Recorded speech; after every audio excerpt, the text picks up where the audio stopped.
Today we started at a local theatre to dump as well as pick up some stuff. When we arrived, there were some Swedish Fox that were preparing for rehearsals, so we rearranged the setup in the hall and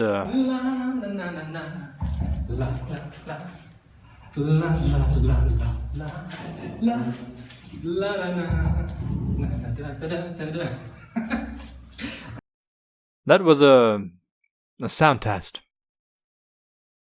The Swedes started rehearsing their shit, which you will see much more of later. Hours pass and I grab a bite to eat while talking to Thor, who I admittedly didn't get enough footage of to fill this part of the script. More rehearsing, this time by a chick doing a solo performance about heartbreak and jealousy, more on that later. I then took a break and stared up at the sky before being asked to hop into Bjorn's boat. His boat is awesome and quite big, which makes sense when you consider that he lives in it. Noodlehead and JJ did some more discussing today about the plans for Friday and Saturday, which will be especially chaotic days. Things were starting to come together. Sitting areas were built, DJs were preparing their stuff, and people were finally arriving. Even the burger truck thing was setting up.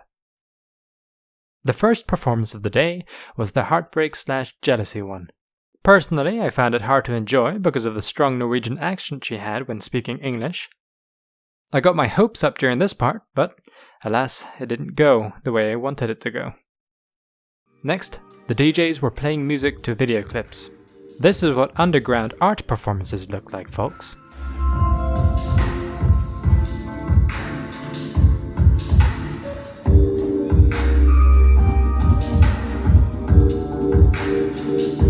While that was happening, people were also enjoying food and drinks outside.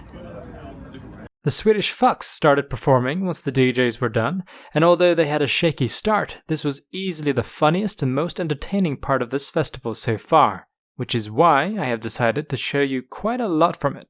Enjoy! I woke up so young, 'cause yesterday's forever is gone. There's nothing left but an empty garden of roses. I'm still just a rat in a cage. Someone will say, what is lost can never be saved. Southern summers are indifferent to the trials of young love.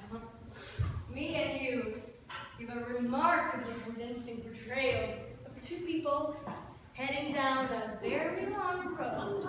No regards for the consequences. Oh, I love that you get cold when it's 71 degrees out. And I love that it takes you 1 hour and a half to order a sandwich. Fuck the brains out of the song. Doggy style on a tennis court, begging for child support. I don't want to be the soldier who is never tired, or the worker who is never tired, or the consumer who is never tired. I just want to sleep with you.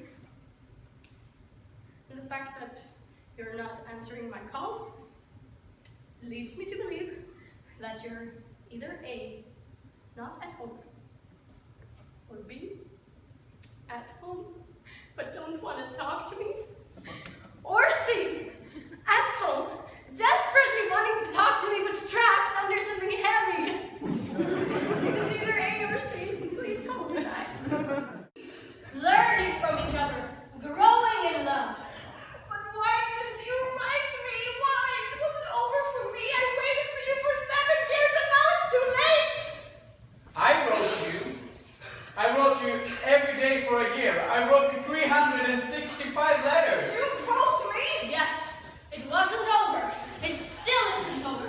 Even though you wake up at SeaTac, SFO, LAX now, you wake up at O'Hare, Dallas, Fort Worth, BWI, South Pacific, Mountain Central, News an hour, Gain an hour. This is your life now, and it's ending 1 minute at a time. I look and stare so deep in your eyes. I touch on you more and more every time. When you leave, I'm begging you not to go. Call your name 2-3 times in a row. Such a funny thing for me to try to explain.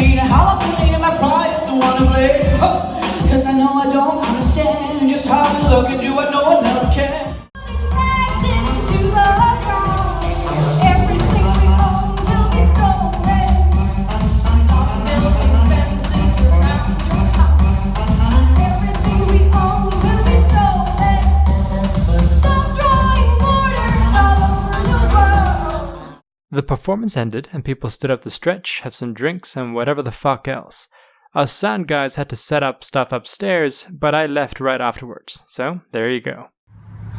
Alright bitches, you know the drill, time for me to go home again, because nothing for me to do, and I gotta edit this video, so I go home a little earlier than most. It's about 9 o'clock right now, and there's more stuff happening, but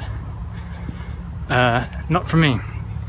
So, yeah, I'll see you guys tomorrow.